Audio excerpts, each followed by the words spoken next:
just start picking up. Give it a few more minutes. Welcome, everyone.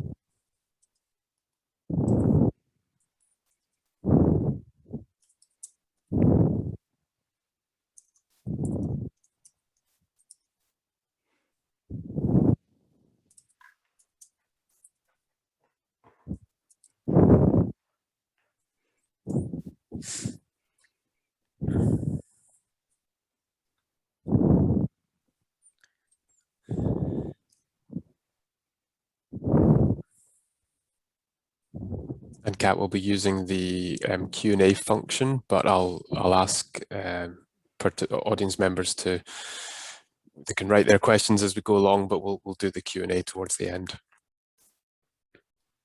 Great, yeah.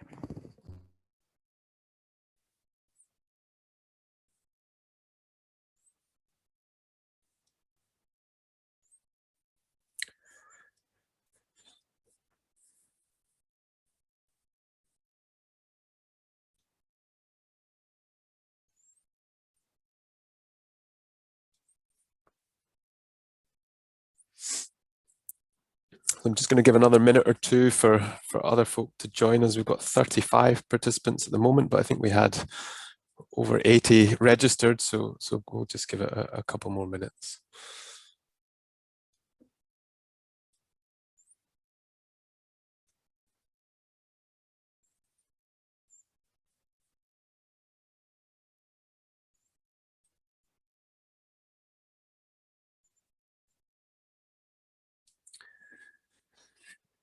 Well, it seems fairly static now, so I'll maybe just make a start. So welcome everyone to this Morris Block seminar, and I'm really pleased to introduce Professor Kat Smith, Professor of Public Health Policy at the University of Strathclyde.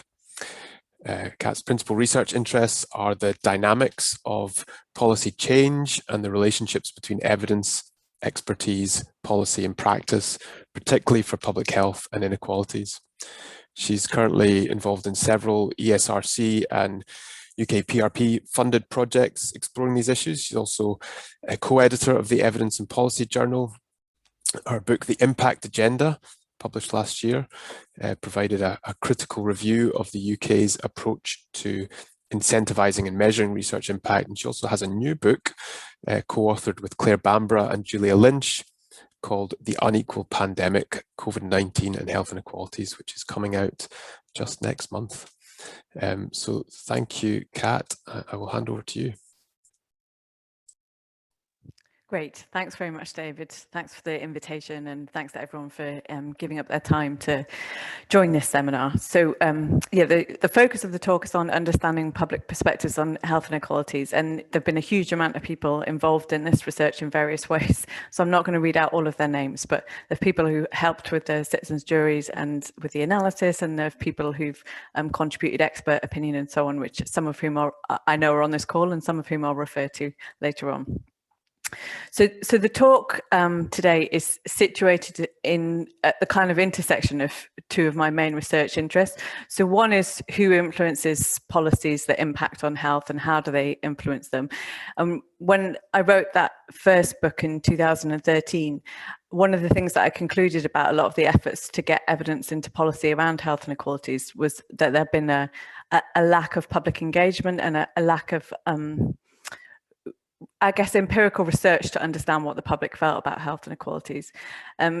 I've continued also this focus on health inequalities. I've got this more recent book around the pandemic, and obviously the pandemic context has really shone a light on health inequalities and exacerbated health inequalities. It's also drawn public attention to health inequalities.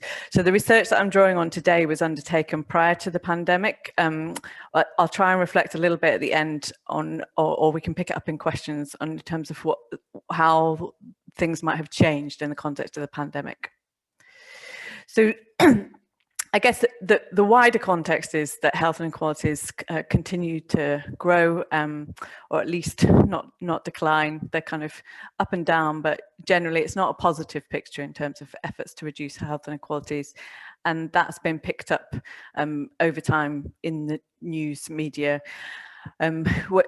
Just before I was organising the citizens' juries and survey that I'm going to talk about today, there had been quite a bit of reflection in policy terms as to whether the investments made under the new Labour governments between 1997 and 2010 to reduce health inequalities, whether that money had been wisely invested or not. So there was a National Audit Office report that was covered in the media as suggesting that investment had been wasted. So there's been research since which has more up-to-date data which suggests actually between 1997 and 2010 there were some successes in reducing health inequalities. So it is a bit more of a mixed picture than sometimes the headlines suggest. But obviously, as I said earlier, the COVID pandemic has really drawn attention to and exacerbated health inequalities, and we can expect and already beginning to see a worsening picture. So these kind of headlines have contributed to a sense of disappointment in efforts to address health inequalities in the UK. And I've just taken this extract from Richard Horton here, which does underline some of the things that came out of the research I'd done with academics who are working in this field.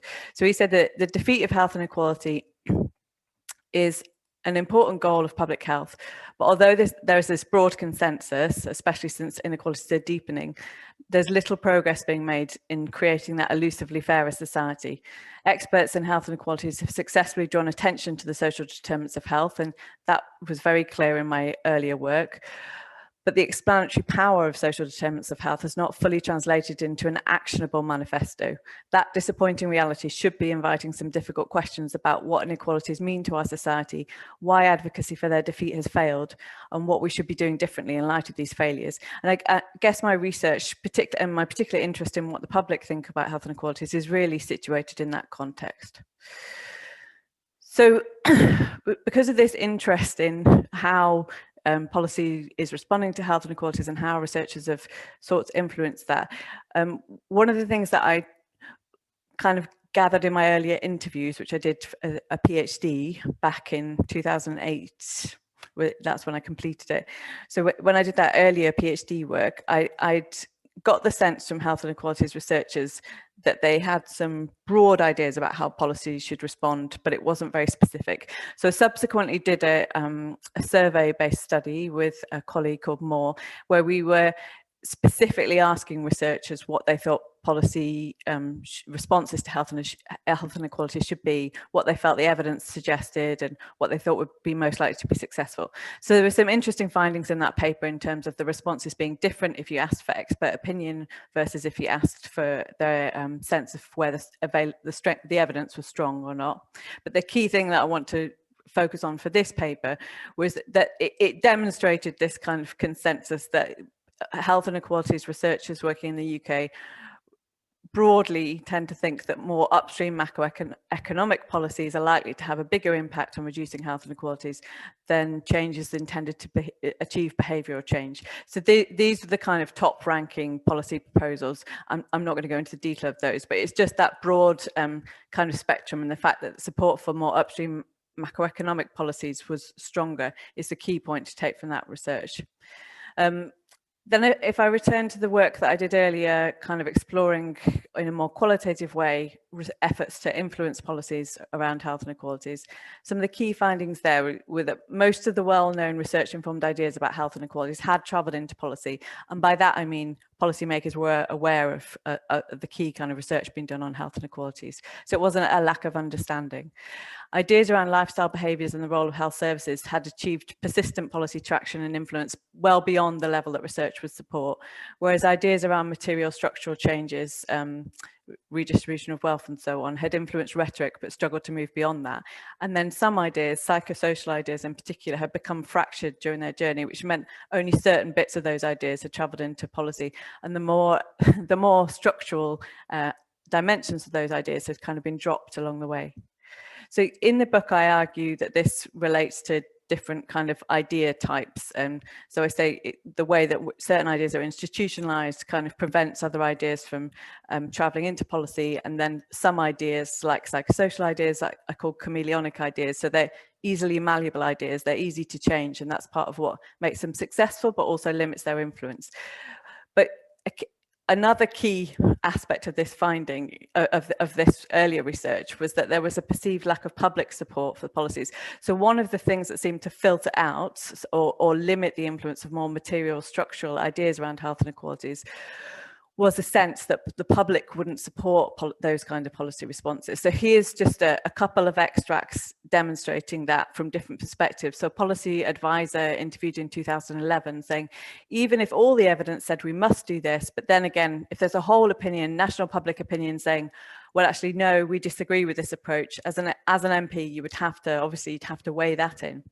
And then a senior academic interviewed in 2005 saying, we're not willing to live in societies where there's equality in other domains other than health. So we're not willing to live in societies where there is an equality of wealth or equality of income, an equality of housing or equality of access to other services. In virtually every other domain of life, we don't want equality, we actually worship inequality. So that was a kind of strong perception that came through the research. And overall, only 8 of the 112 people that I interviewed in my PhD and postdoc research in this area of health inequalities claimed there was any public appetite for more egalitarian policies, and no one claimed there was much media or political interest in such policies. So there was this very clear sense that one of the key problems is there's a lack of public support for the more upstream kind of policies that researchers support. Yes, it was largely unclear what claims about the public and public opinions were based on, because there's actually been very little research to explore public understandings of health inequalities, and even less about public views on potential policy responses. So interviewees who referred to the public almost never linked it to specific empirical evidence. But nonetheless, the public were implicated as political actors who were resistant to the kinds of policy proposals emerging from health inequalities research. So the public kind of existed as these imaginaries, as Walker and colleagues refer to it, given agency and invoked, sometimes I felt for strategic purposes, by actors in policy debates. So reflecting on that, I then wanted to do some work to look at what research has actually been done around public understandings of health inequalities. So I did what's called a meta-ethnography to try to bring together the various qualitative studies. And I chose this approach because what I found in the literature was that there were not a lot, a small number of studies that have been undertaken in the UK, but they were all looking at small specific communities and their understandings and thoughts around health inequalities. So meta-ethnography was kind of a tool to bring these different research studies together. And what that suggested is that the evidence is very limited. So we only identified 17 studies that were exploring public understandings of health inequalities in an in-depth way. We didn't identify any studies asking people what kinds of policy interventions they would support to reduce health inequalities. There was some overlap of methodological variation and differences in finding. But all of the in-depth qualitative studies found public explanations of the link between socioeconomic deprivation and poor health support researchers' concerns around the social determinants of health. So this diagram that I tried to put together kind of summarizes across the studies what they show, which is that people have especially people who've experienced some kind of socioeconomic deprivation or disadvantage, have a very good understanding of the way in which material structural factors, things like unemployment, poor quality environments, poor housing and so on, impact on their health. And they often gave accounts which showed that impact kind of working through psychosocial pathways, which then impact on lifestyle behaviors and so on. So those accounts are very much in line with researchers' accounts of the social determinants of health and health inequalities. But there is also a bit of a paradox in the data, because while the public, and particularly those, as I say, who've experienced socioeconomic disadvantage, which is where most of that research focuses, provide a very sophisticated account of how these factors, social determinants, impact their health, they're reluctant to explicitly acknowledge health inequalities. And the reason for that seemed to be about resisting stigma, shame, and also asserting a sense of control. So some of that research really demonstrated how difficult public conversations around health inequalities can be, because if you're articulating to people who live in more disadvantaged circumstances that their life expectancy and the life expectancy of their loved ones and families is less because of those circumstances, that's a very disempowering and difficult message, and it makes those conversations difficult, which I'll return to in the context of the citizens' juries.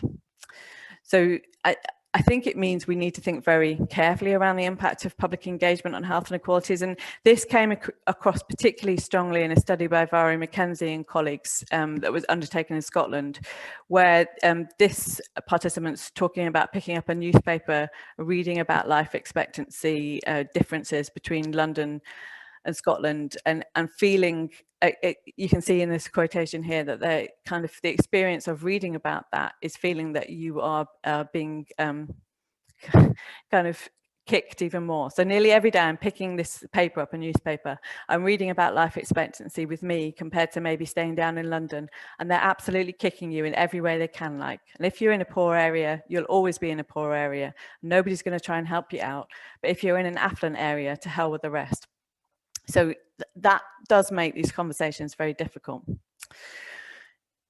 Nonetheless, I wanted to do some more research in this area, and I did wonder if by focusing on potential policy solutions to health inequalities, so moving the conversation on to what can we do about these health inequalities, it might feel a bit less disempowering.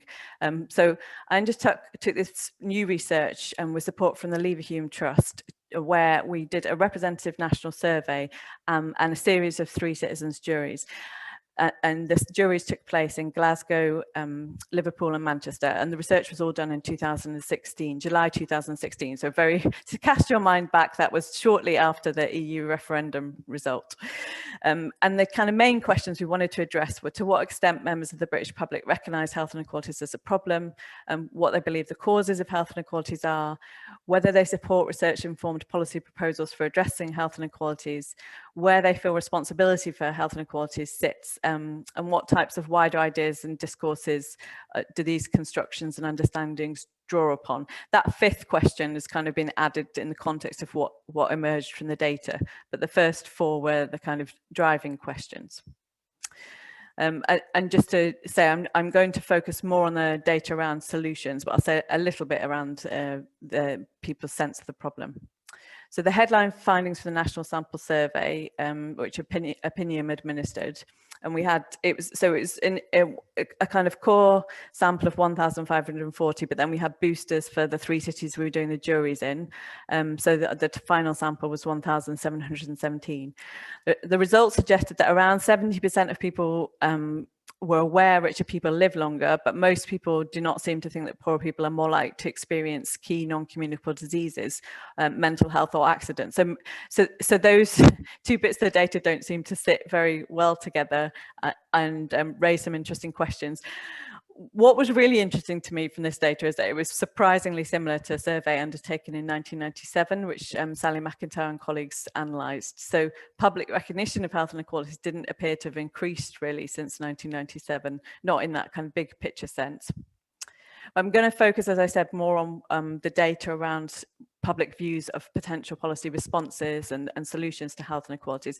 Just to give you a sense, because I always like a sense of how it looked to the people participating, this is what this part of the survey kind of looked like. So it was a Likert scale, and people were asked on a scale of 1 to 5, where 1 represents strongly disagree and 5 represents strongly agree, indicate the extent to which you believe each of the following 12 proposals, policy proposals, would reduce health inequalities. And then there was 12 policy proposals which were informed by the earlier study that Moore Candlick and Eltonani and I undertook, where we were surveying researchers. So it was partly informed by that, partly informed by major reports like Marmot Review and so on that had put various policy proposals forward.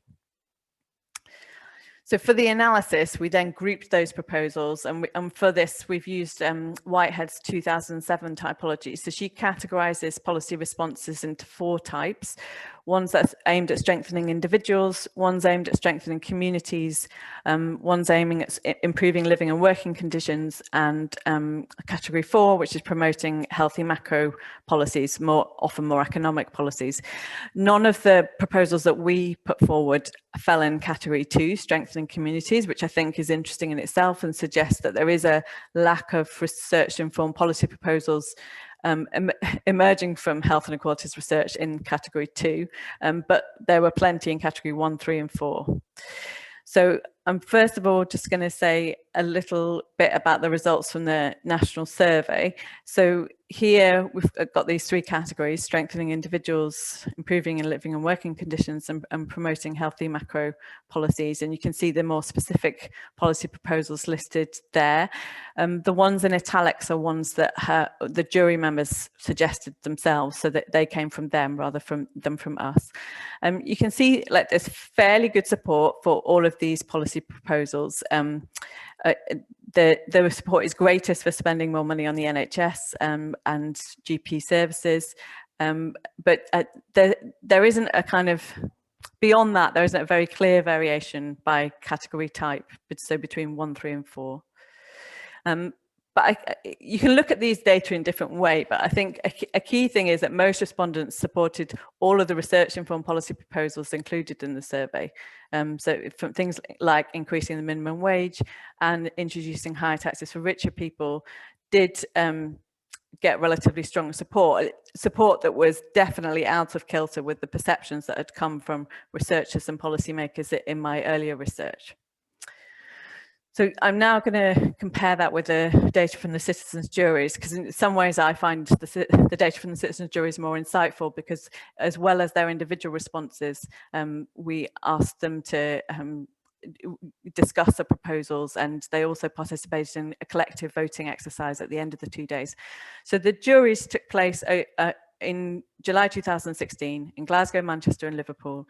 Each jury was 2 days long. We invited 20 people, and in total we had 20 respondents in Glasgow, 19 in Liverpool and 17 in Manchester. We asked the participants to complete the same questionnaire that the national survey participants had right at the start of the juries, so before they'd met each other or discussed anything, during the midpoint, so after day 1 but before day 2, and then at the end of the juries.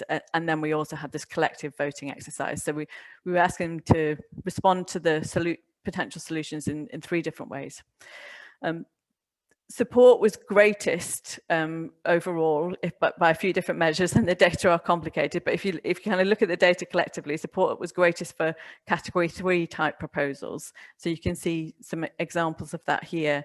There was clear support for spending more money on support services, on the NHS and on GP services, but also support for spending more money on social housing. Some of the proposals were in this category were a bit less popular, and they tended to be the proposals that were about achieving behavioural change, such as limiting advertising on unhealthy products or introducing plain packaging for cigarettes.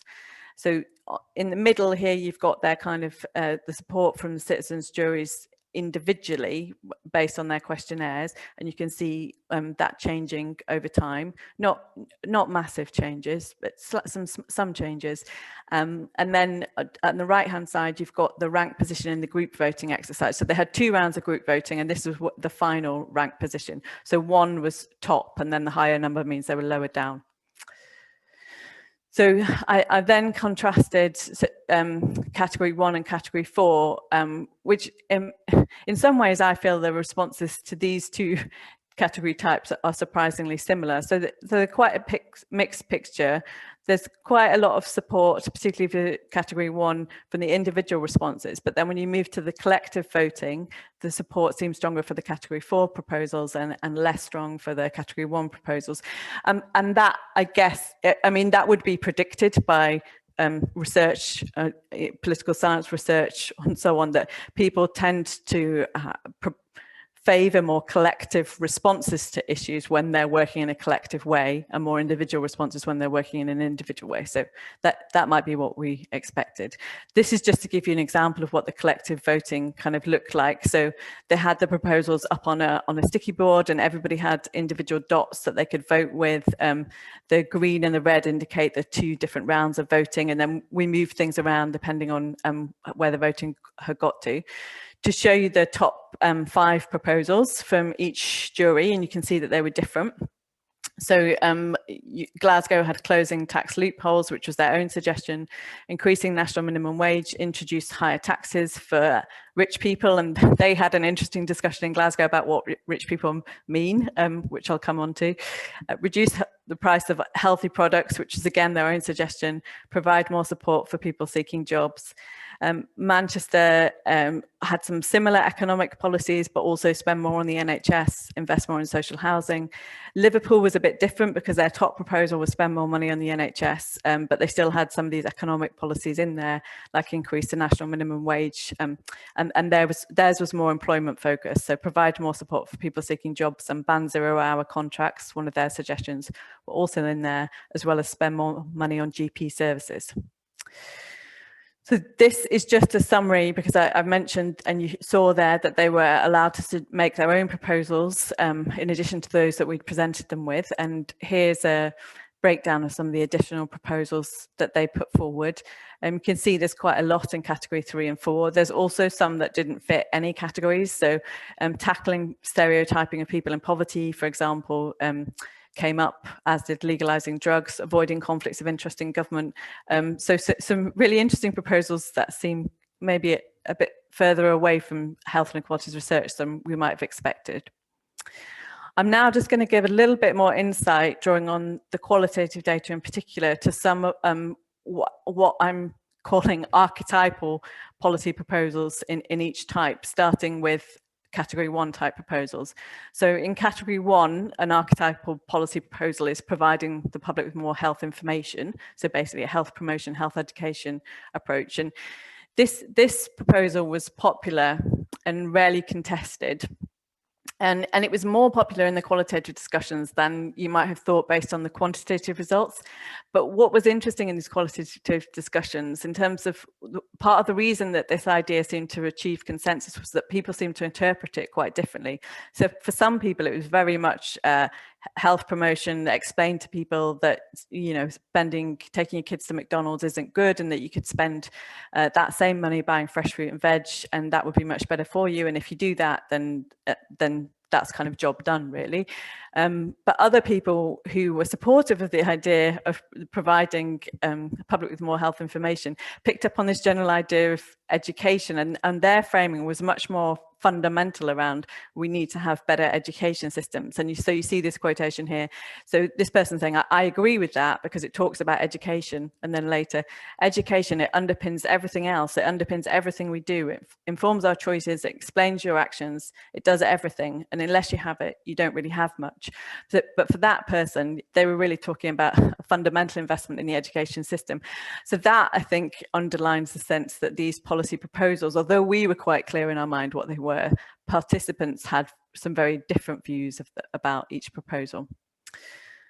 So then another archetypal policy proposal in that category is smoking cessation services. So there was relatively low support for that in the national survey and in individual responses from participants. It wasn't very prominent in jury discussions, despite the fact that smoking came up a lot.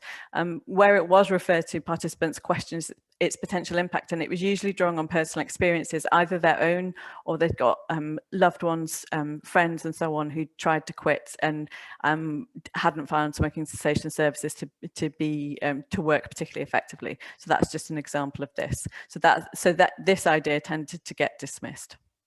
So I guess, you know, that's showing a variation in category 1 type proposals. As I've noted, we didn't put forward any proposals that we ended up classing as category 2, strengthening communities, but it was clear in jury discussions that people felt communities are really important for people's health and well-being. And older participants tended to argue that communities used to play a really important role in providing social support and care. but that their account suggested that was now lacking. So there's a couple of extracts, one from Glasgow and one from Liverpool, demonstrating that. So the person in Glasgow saying, I live in Govan, when the shipbuilding and all the things that went out the window, families started to break up and go all different ways. So there was no community left for people who used to help one another and make sure their kids were well looked after. But the kids of today haven't got that, because we're having to go to work in another place or live in another place because the job's so far away from where they live. And another one in Liverpool. So our small group talked about industries going and communities affected, mentioned the mining communities as well, a similar thing. So it's very interesting, these accounts of community breakdown were often situated in the changes of large scale employers in communities. If we move on to category 3, one of the archetypal proposals was spending more money on the NHS, and this was very popular. So it's scored very highly in the national survey and in the individual jury responses. But there was a decline in the mean values for both proposals between the first and the last time point for the juries. But then nonetheless, both proposals, so there was one around NHS and one specifically around GP services, were placed in the top 10 in each of jury's final voting. And this, so it was really interesting. So based on the quantitative data, I would have expected the qualitative data to be really supportive of investing in the NHS. But what you could see in the data was sometimes an equation between, or kind of slippage between talking about the NHS and talking about health.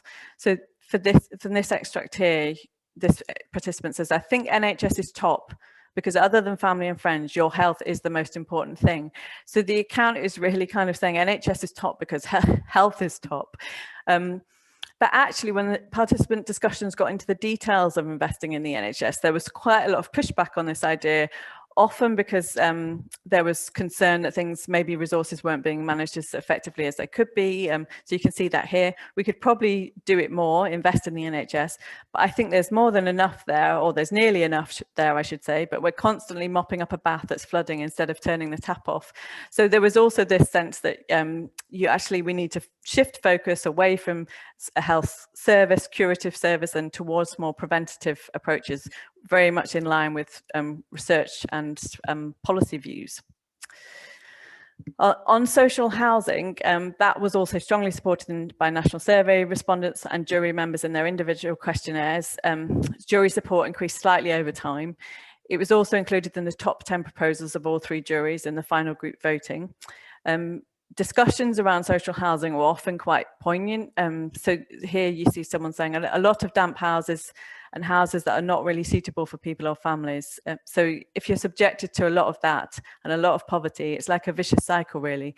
You're just going to not really focus on living a better life. So therefore, your eating habits are not going to be managed very well, and so on. That was really in line with the findings that came out of the meta-ethnography, this sense that something fundamental like housing has a knock-on impact for health behaviours, for your mental health, and then for your physical health. And complementing these accounts, there was also a clear articulation of the routes via which improved housing would make a difference to people's health as part of a package of upstream proposals. And that was really different from, say, investing in the NHS, where that sense of, well, what difference would it actually make was quite lacking.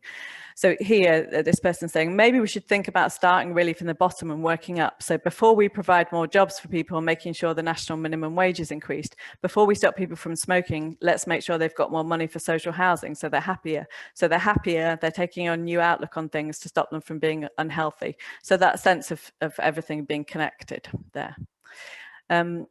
And then the final category in this proposal, this final proposal, archetypal proposal in this category, was limit advertising of unhealthy products. So here there was less support. So the mean support in the national survey and individual jury responses was still relatively high. It just made it into the top 10 proposals for all 3 juries in the group voting. But it wasn't as high as the other 2 I've looked at, and qualitative results illustrate this proposal was quite controversial, with participants making strong arguments for and against it. So you can see this illustrated by this exchange in Glasgow. So one participant says, maybe with all the online gambling and stuff, junk food and the adverts, I think we should ban all that. And the facilitator asks if anyone has a different view. Someone says, I just completely disagree. Just because you stop advertising fast food, like everyone knows where McDonald's is, everyone knows where Pizza Hut is. Just because you stop advertising, you stop talking about it, you're not going to go and get a big, you're not going to not go and get a Big Mac with a drink.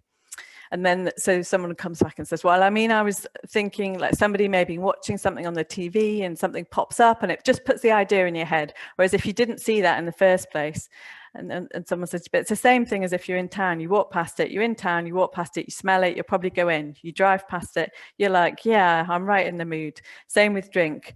But just because you stop advertising it, or even if they put the prices up, people will still find a way, same as with tobacco. So you see here the sense of a kind of fatalistic discourse of, well, if people want to do that, they're always going to do that, so there's no point trying to change it, justing up against a clear sense from some participants that we really should change it. Insights around another category 4 proposal to introduce higher taxes for richer people shows, so average support was below 4, so not as high as some other measures in both the national survey and across all 3 time points in the jury.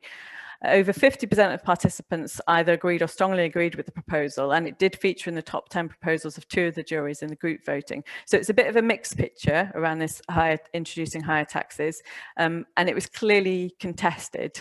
So you can see here, so for me, that increasing tax for rich people is definitely number 1, way before everything else. And apart from the fact that a fellow juror and I were actually, one topic we came up with was first, out of the first 7 proposals we've discussed, 6 of them are saying spend. And has anyone thought about where the money's coming from? So it's got to come from somewhere. So it was partly rationalized like that. But somebody's saying, yeah, well, we think if you've worked hard to get to the top, why take your wages off you and bring you down? I don't think that's right. And what you saw around these discussions was it often very much came down to principles, and people didn't seem to be persuaded by others or persuaded by the evidence. But there's also some really, really interesting discussions around what counts as rich, and this did make a difference to whether people supported the proposal or not.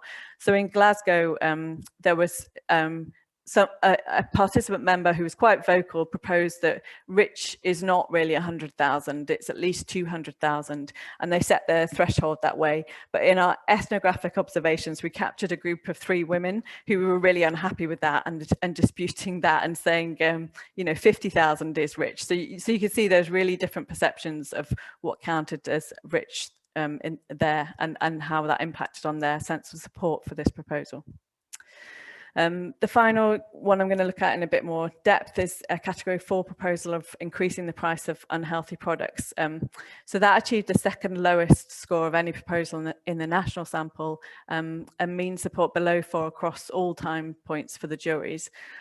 Support did increase a bit over time in the juries, and in the group voting it was placed 6th in Liverpool, 9th in Manchester and 11th in Glasgow. So it actually did relatively well in that group voting. Much like higher taxes for richer people, the qualitative data show that this was a very highly contested proposal. So, but in this case, there was much more effort by jury members to persuade other jury members and to give a kind of account for why you should support this policy proposal. And there were 3 key reasons, no, well, 2 prominent reasons, and then a 3rd that was sometimes used. So the first was that it would be effective, and so people referred to data. I think this was data that they'd read about themselves. So they talked about sugar tax in Mexico, for example. We hadn't given them much data around that. The second was that it was the sense that it was fair to ask people to engage in, to pay more if they were engaging in behaviours that were likely to end up costing health services more, and so on. And the third, less common, was that it would maintain individual choice. So you could do this and it would be effective, but it also would allow freedom of choice, unlike some of the other policy proposals. So just a couple of slides of additional insights from the quantitative data before I conclude. So something that really came out when we looked at the data in terms of where participants were talking about responsibility for taking action, and who should take action and so on, was a very widespread and pretty deep lack of trust in government. And that was 2016. And my sense is that that will not have increased over time in the context of the pandemic. So you see things like this, and at the time, yeah, I remember being quite surprised by the extent of this. So someone saying, I don't really think politicians know what they're doing. The politicians, they can't do anything about it, health inequalities. They can't even run the country, for God's sake. You know, we're just lost, really, aren't we? And then someone talking about their local authority, we couldn't run a bath, our local authority. And this really had an implication for how people talked about taxes and the kinds of policy proposals that require government action. So you could see this kind of suspicion around taxes here. So the taxes that government take are stealth taxes just to get more money out of the public, and they'll not tell you where it goes. And similarly in Liverpool, we're not really a democratic society because we, the people, do not get to vote where our tax paying goes. And there was also a sense of distance from the people making decisions, and a sense that people, most decisions were made in London by people who didn't really understand their experiences and what it was like to live their kinds of lives and so on. There was also a clear resistance to being stigmatized, which mirrors some of the findings in the meta-ethnography. And a consequence of that was that people then pushed back on the very idea that health inequalities existed sometimes. So this participant here is reporting back from small group discussions. So we don't necessarily agree 100% with the fact that if you're wealthy, you're healthy, and if you're unwealthy, you're unhealthy. And there were, in each jury, there was a discussion around that and some pushback around the idea of health inequalities. And then there was this recurrent individualizing and fatalizing discourse. So that we've seen that in some of the previous extracts, but just a further example here. So it's all up to the individual how they conduct and live their lives. If they want to eat healthy, fine, and if you don't, fine. And that kind of informed a sense that it's not really worth then doing anything about health inequalities. That those things were not dominant, but they did undermine many of the policy proposals. So the preliminary conclusions from this work, which was obviously conducted some time ago, but it had a huge amount of data showing different things. So it's been really complicated to draw it together. So I guess a key finding is that research to understand public views about potential policy responses to health inequalities are likely to provide insights that vary by method. So in our quantified data, the results from asking participants to complete individual questionnaires vary between the survey sample and the jury sample, and our jury members were generally more favourable, even right at the start. The individual responses from jury members shifted slightly over time, so that suggests people's views are malleable, at least to a degree, and they may change following exposure to evidence or a chance to discuss. The group voting resulted in noticeably more support for upstream, so category 3 and 4 proposals, compared to the more individually focused proposals, suggesting people respond differently when working more collectively. And then the qualitative data complicate the picture further, demonstrating that one of the most popular proposals in the group voting, which was higher taxes for richer people, was also one of the most controversial in group discussions. In contrast, a proposal that was outside the top 10 proposals in group voting across all 3 juries, provide the public with more health information, appeared relatively uncontested in jury discussions. So it gives it a different dimension.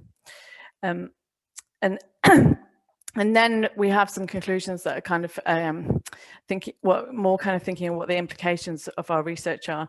So our research challenges perceptions that there is a lack of public support for the kinds of upstream policy proposals favoured by many researchers, I think. So, and that counters previous evidence from UK research. I mean, there isn't much, but the limited amount that there is, and is also out of line with some Australian research on this. Nonetheless, some category 4 proposals, notably tax increases of any kind, generated substantial controversy within jury discussions.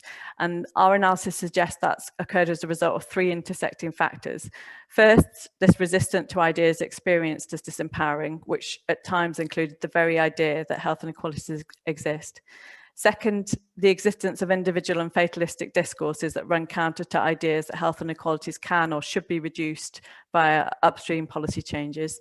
And third, and really crucially, I think, a lack of trust in local and national governments, which partly aligns with some previous research in this issue.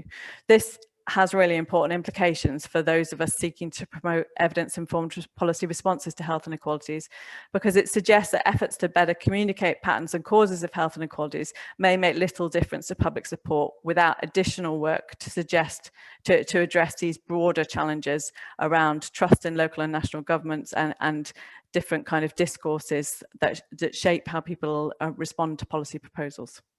So yes, that is it. I'm now open to questions. Thanks very much. And I'm really looking forward to the discussion because yes, it's a relatively early stage of analysis. Thank you, Professor Smith. That was really fantastic. So much to digest there.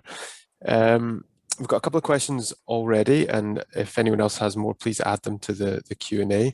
But I'll start with the first one in, which is from David Conway. Very interesting presentation, thank you. Seeing some of the Cummings evidence yesterday, the idea that the economy was far more important than health is difficult to fully understand from a public health perspective. Of course, they're interlinked, but wondering if, in relation to what you said about health inequalities policies not getting traction, whether the health and well-being of the population is actually a widely accepted policy, government, political goal. Yeah, I mean, it's a really interesting question. And so in the early research I did, where I was interviewing researchers and policymakers, and I've continued some of that in various different projects, you definitely get, I definitely got the sense from that research that health and well-being is an important goal of governments usually, but not as important as economic growth, and that those things are often in tension or at least not well connected up. I think the whole kind of idea around inclusive growth, inclusive economy, well-being economy that's being explored now is intended to try and overcome some of that tension. And I'm looking at that, and I'm really glad to have the opportunity to be looking at that as part of the CIPHER project that Petra Meyer at Glasgow University is leading. But I guess what I'd say there is that these ideas partly succeed because they mean different things to different people. So far, I'm not convinced that that tension has really been overcome. And I still think health kind of loses out sometimes in those policy battles. And this thinking through of the connections between health and the economy, it's just really difficult to do in a policy system that is kind of silo-based, and it's silo-based for good reasons. It's really difficult to make those connections. CIPHER's in that space trying to help policymakers to do that. But until we have really good ways of unpacking those complexities and kind of showing, well, if you do this policy proposal, it might impact on health and the economy in these interlinked ways, being able to kind of project that forward, I think it will be really difficult to tackle that. And Julia Lynch has done research in this area too, looking across Europe, and her conclusion is that people interested in reducing health inequalities should just kind of let go of the health label a bit and focus more on the economic inequalities. And I can see a case for that. Yeah, interesting point. A couple more questions here. One from Robin Ireland. Again, fascinating presentation. Interested to probe more the definition of communities. It seems to be a big gap between national policies and individual behaviour change stuff. Why do we not talk more about how local authorities can contribute to better health? Yeah, so this is a really interesting question. It was really interesting to me when we decided to use the Whitehead's typology to categorize the proposals, that we didn't have any proposals that were in that category 2, strengthening communities category. We'd taken the proposals from, as I say, that earlier survey work of researchers, but also from research work that was kind of clearly articulating policy proposals. This is what we think you should do. And then when participants were given the account of the importance of communities, but their decline in influence over time, or the kind of breakdown of some communities and their ability to function in ways that take care of people, I guess I was just really reminded of Thatcher kind of saying there's no such thing as society, and that kind of line of thinking, and feeling like somehow that idea had been enacted or had come to be true, partly because we believe in it. And I do feel there might be a bit of I wonder if there's a bit of a blind spot there for health inequalities researchers, and if we should be doing more in that space. But a key problem, and this question around local authorities is really interesting, a key problem was that clearly the people we were speaking to didn't really trust their local authorities. There definitely wasn't a sense that the local authorities, you can trust them more than the national government. They generally tended to think they were ineffective. Pretty negative accounts of local authorities, which I was surprised by, don't sit don't ally with my own experience of interacting with them in research and the commitment that I've seen in some local authorities to trying to tackle health inequalities. So I think it suggests there's a lot of work to be done in trying to engage local communities in that conversation, I think. And I guess just wondering along those lines, Kat, in relation to lack of trust, if it made you think about perhaps some of the democratic deficit or kind of democratic gap, which has been discussed. I know Wilkinson and Pickett have said a lot about that, in terms of how people feel engaged in political processes and degrees of separation from any political representation.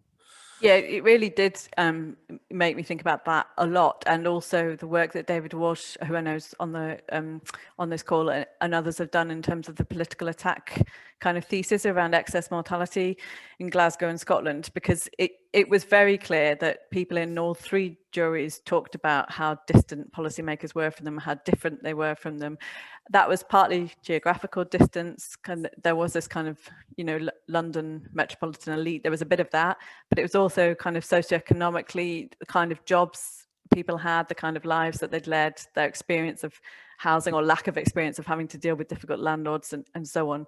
Yeah, that came out really strongly, and that did really make me feel that we need to do much more in this health and equality space to think about that democratic engagement. And I continue to be surprised by how limited the work to the research in terms of having a conversation with publics about health inequalities has been. And I think we can't really address this democratic deficit if we're not having more of a conversation with people, which involves dialogue and listening, as not just research where we're asking people what they think and then we're reporting it. It involves having a conversation. And I guess the other thing I'd just say there was that the people did seem to really enjoy the citizens' juries, and I think they partly enjoyed them because they were offering that chance of engaging the debates. That wasn't across the board. In a couple of juries, there were single members who didn't seem to enjoy it so much. But on the whole, we got really positive feedback, and it was around that. I really think they should be doing more of this. It's really important to have this conversation. I've learned a lot. I've got some important views. It's nice to feel listened to, that kind of thing. Good stuff. A few more questions here. One from Emily Tweed. Did you get any sense of what was shaping people's views and understandings about the determinants of health and health inequalities? For instance, relative importance of personal experience, media coverage, political discourse, other factors? Yes. So definitely personal experience for your own personal experience and those of friends and loved ones was clearly really important, and it was also really persuasive in the jury. So if somebody said to someone else, I really think we should do this because look, there's strong evidence, or this witness who's come to the jury and given us evidence says it's a good thing and I'm persuaded, that wasn't effective in persuading other jury members on the whole. If somebody said, but I've been through this and this is my personal experience, or my mum was in that situation and this is what happened to her, it did at least looked like it was received better, and it seemed to people listened, and there were comments like, oh, having heard that story, I've changed my mind a bit about that, because clearly they've got personal experience of that. So personal experience was clearly really important, but clearly some of the discourses we were picking up on clearly are shaped by wider media discourses. Some of the individualizing discourses, some of the blame, some of the accounts, I didn't include them here because they're quite stigmatizing, and I think you have to be careful about how you use them, but some of the accounts around parents, particularly mothers, particularly single mothers, were really quite stigmatizing, and I think do reflect media coverage. But what was interesting in terms of what shaped people's opinion, at least in the jury setting, was the thing that was least effective was quantified data, I think, so stats of any kind. And the reason it was least effective, I think it was depersonalized. Also, in every jury, there were some people who were quite statistically literate, and they had genuine questions about some of the stats that were put up. So they asked some quite probing questions. And then there were people who were statistically, it just didn't make sense to them. And you had those three things coming together, and I think that just kind of seemed to constantly undermine quantified data, which is a total contrast with what I've seen in policy settings, where quantified data is often really, really important for policy discussions. So interesting contrast there. And I think just following on from that, the most recent question about the representation of the juries, how did you select participants? Yes, I should have said a bit more about that. So, so we tried to select for diversity. So we selected across age groups to get a gender balance. Then we had questions around, I think it was what political party you supported in the last election, or if there was election tomorrow, something like that, to get political diversity. And that worked well for Liverpool and Manchester. It didn't work well for Glasgow because of the high support for the SNP, which meant so actually we did have a slight sense that the diversity of political views in the Glasgow jury was a little bit less diverse than the Liverpool and the Manchester ones. But yeah, so we selected for diversity to try and get a mix of views and different kinds of social groups. And we were pretty successful in terms of recruiting from different age groups and different socioeconomic backgrounds, for example. And there were people participating in all three juries who I have you know, I was surprised that they'd managed to make it there. People who were clearly experienced very difficult life circumstances at the time, including addiction issues and so on. So yeah, and I think part of the reason for that was that we paid participants to turn up. So and it took place over the summer holidays. So there's quite a few people who had some time, and also the money made it feasible for them to give 2 days of their time to it. Did you provide feedback to them regarding the results? So I said that I would, and then this has been tricky because it's taken me so long to get the results together in any kind of coherent narrative form. So I will be putting things out there on, say, websites where we told them that we put the results, but it's taken longer than I would have liked. So I have very little sense of whether they will then access those. Some people we continued a conversation with for several months afterwards via email. So that I think some people, it will reach some people, but it won't necessarily reach all of the participants, and particularly the ones that had more chaotic lives, were moving a lot and that kind of thing. I'm going to go to the question from David Walsh about insights from Scottish versus English, either surveys or juries, in terms of the powers that different governments have to address inequalities. The question whether Scotland has the powers, fiscal policy, social security powers, employment legislation, being reserved to Westminster, and whether that came up in the research. It did come up. Yeah, unsurprisingly, because it was only a couple of years after the independence referendum. And definitely there was a sense in the Glasgow jury that people felt the key powers that when they were discussing taxation and more upstream things resided at Westminster. There was some really interesting conversation about we need to ride down to Westminster and have some kind of protest, and we really need to push this change through. So yes, there was a sense that key powers remained at Westminster. There was also a clear sense of distance from people making policy decisions that impact on your lives. But I'd say that was also there in the Liverpool and Manchester juries. Perhaps not to the same extent, but it still was there. The sense that the people who make decisions don't really represent us, they don't really understand us, that kind of thing. Great. Okay, I think we've hopefully got time for the last two. Chris Patterson's asking, is it worth health researchers and health professionals the boundaries of health policy silos? For example, if we established that policy related to employment and housing could have a larger effect on health than any narrowly defined health policy, does the siloed nature of policymaking mean that we're better off focusing on policies that are more directly related to health? I think we should be, but I mean, this is a subjective opinion, really, but I think we should be focusing on the policy proposals that we think are likely to be most effective, and then we should be figuring out how to try and achieve that change.